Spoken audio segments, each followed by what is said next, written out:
Dear students, इस video में हम जो हमारे नेक्स्ट चैप्टर है या नेक्स्ट टॉपिक है रिफ्रैक्शन ऑफ लाइट। कौन सा टॉपिक? Refraction of light. इसकी स्टडी करेंगे। देखो ये आपने एक टॉपिक पढ़ लिया है रिफ्लेक्शन। क्या पढ़ लिया है? रिफ्लेक्शन के टॉपिक पढ़ लिया है। रिफ्लेक्शन में था लाइट का ये भी एक फिनोमेना है। The bouncing back of light is called reflection.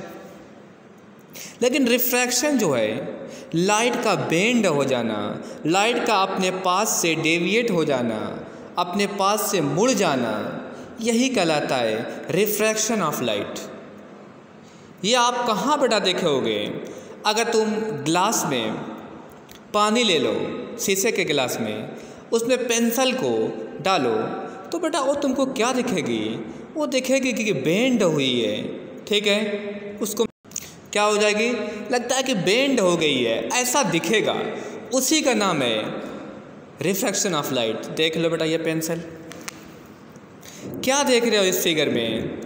ये एक ग्लास लिया गया है, इस ग्लास में एक पेंसिल को मैंने डाल दिया तो उसको तो हमको बिल्कुल ऐसे ही दिखना चाहिए थी, लेकिन दिख रही है इस तरीके से। तो ये बेंडिंग हो रही है, बेंडिंग। ये रियल में क्या है? हमको जहाँ से लाइट आती है वहीं से हमको चीज़ें दिखती हैं। तो ये लाइट, जैसे ही लाइट इसमें इंटर की, अपने पास से बेंड हो गई, तो इसीलिए हमको ये ऑब्जेक्ट भी क्या लगता है? बेंड लगता है। इसकी डेफिनेशन क्या होगी? The bending of light when it goes from one medium to another medium obliquely is called refraction of light। एक मीडियम से दूसरे मीडियम का मतलब हुआ, फॉर एग्जाम्पल ये तो एयर था, ऊपर हवा थी, हवा से गिलास में इंटर किया, ये ठीक है, या हवा से पानी में इंटर कर दी, तो मीडियम चेंज हो रहा है। और कैसा होना चाहिए? ऑब्लिकली होना चाहिए। तिरछी रखी, अगर बिल्कुल सीधी बेटा रख दोगे तो हमको बिल्कुल सीधे ही दिखेगी, क्योंकि उसमें एंगल फिर नहीं बनेगा, angle of incidence and refraction वाला, इसलिए वो नहीं होगा। इसलिए याद हुआ refraction of light, the bending of light when it goes from one medium to another medium obliquely is called refraction of light. ठीक है, अब उसके बाद आपको बेटा पढ़ना है, देख लो उस फिनोमेना को मैं ज़रा तुमको ऐसे भी दिखा दूँ। देख लो ये इस फिगर में क्या देख रहे हो? लाइट जो है, लाइट का पाथ इसमें विजिबल दिख रहा है। देखो इस तरीके से लाइट जा रही थी, उसके आगे एक गिलास आ गया, गिलास स्लेब आ गई, तो ये लाइट ऐसे निकल जानी चाहिए थी, लेकिन कैसे जा रही है? देखो इतनी बेंड हुई, फिर इधर चली गई। इतनी बेंडिंग हुई कि नहीं हुई? इसी का नाम है रिफ्रैक्शन ऑफ लाइट। अब तो क्लियर हो गया होगा। ठीक है, अब उसमें जैसे रिफ्लेक्शन में पढ़े थे उसके रूल्स, ठीक है, उसके रूल्स पढ़े थे। इसमें एक दो पॉइंट और देख लो। पूछता है ऑप्टिकली रेयर मीडियम कौन सा होगा, ऑप्टिकली डेंसर मीडियम कौन सा होगा? कौन सा? Optically denser medium and optically rare medium. देखो a medium in which the speed of light is more is known as optically rare. जिसमें स्पीड ऑफ लाइट बहुत ज़्यादा होगी दो मीडियम के रिस्पेक्ट में, तो जिसमें ज़्यादा होगी, रेयर का मतलब फैला हुआ, डेंसर का मतलब बिल्कुल घना। देख लो जो मीडियम बिल्कुल घना होगा तो वहाँ पर स्पीड ऑफ लाइट कम होनी ही होनी, जो रेयर होगा वहाँ ज़्यादा होगी ही होगी। तो जिसमें स्पीड ऑफ लाइट बहुत ज़्यादा होगी वो मीडियम कौन सा होगा? रेयर होगा। जिसमें स्पीड ऑफ लाइट कम हो जाएगा वो मीडियम कौन सा होगा? डेंसर हो जाएगा। मेरे पास दो मीडियम, देखो एक ऊपर एयर है और दूसरा बेटा नीचे गिलास है, गिलास ब्लॉक है। तो रेयर कौन सा हुआ? एयर रेयर हो गया, और गिलास वाला कौन सा हो गया? डेंसर हो गया। यही दोनों में फ़र्क है, optically rare and optically denser medium. ठीक है, अब इसमें कुछ पॉइंट तुमको बेटा लर्न करना। कौन सा लर्न करना? इसमें इंसिडेंट रे कौन सी होगी? देख लो ये जो रेस है ये इंसिडेंट रे हो गई।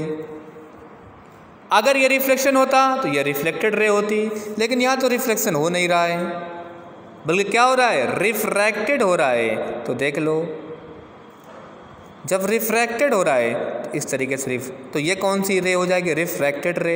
इस पॉइंट पर नॉर्मल ड्रा कर दो, नॉर्मल हो गया। नॉर्मल देखो नीचे भी मैंने लाइट कर दिया। अब नॉर्मल के साथ जो इंसिडेंट रे बनाएगी तो एंगल ऑफ इंसिडेंस, और ये कौन सा होगा, एंगल ऑफ रिफ्रैक्शन हो जाएगा। तो देख लो, अगर ये बेंड नहीं होती तो बेटा कैसे जाती है, इस तरीके से निकल जाती है, लेकिन कहाँ हो गई है, देखो बेंड हो गई है। अब ये बेंडिंग भी दो तरीके से होती है, कभी ये बेंडिंग नॉर्मल के करीब आती है, नॉर्मल की तरफ होती है, टुवर्ड्स नॉर्मल, और कभी यही बेंडिंग नॉर्मल से दूर होती है। ठीक है।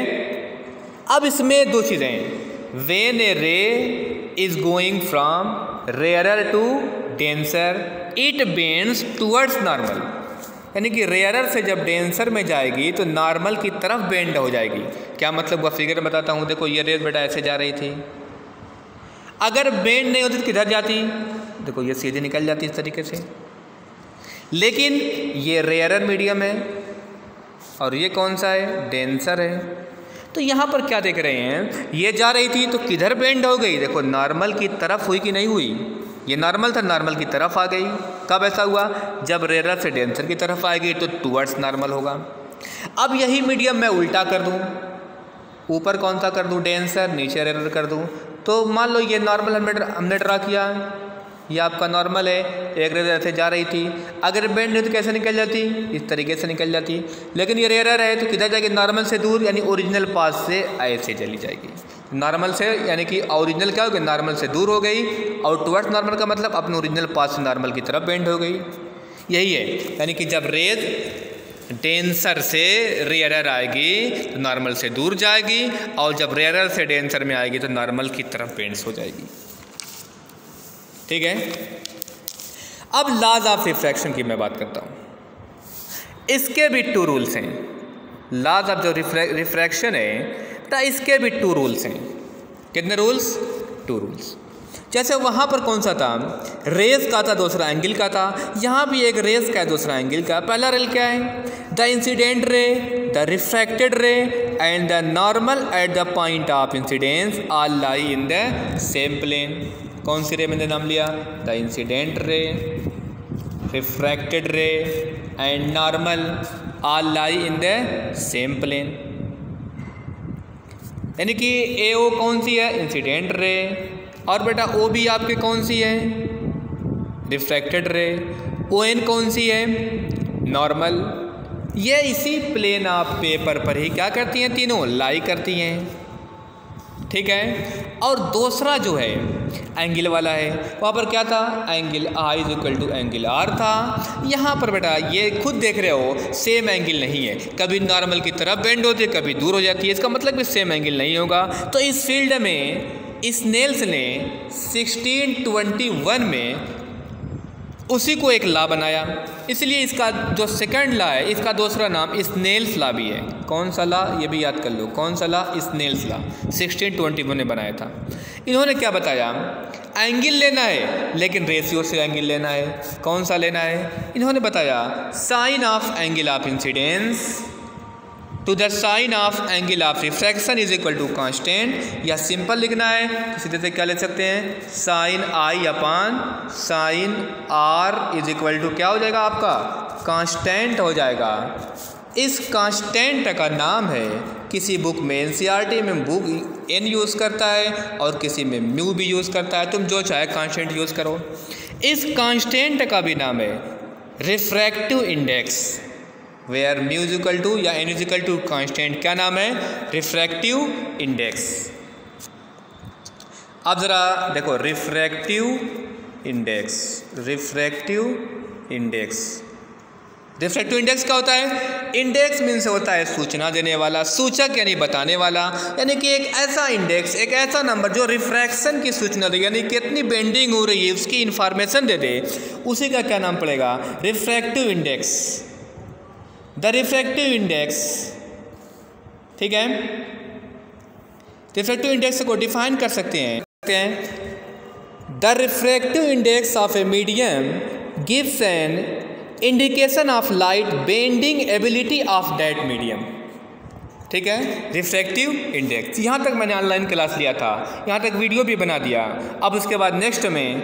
ठीक है, ओके, थैंक यू।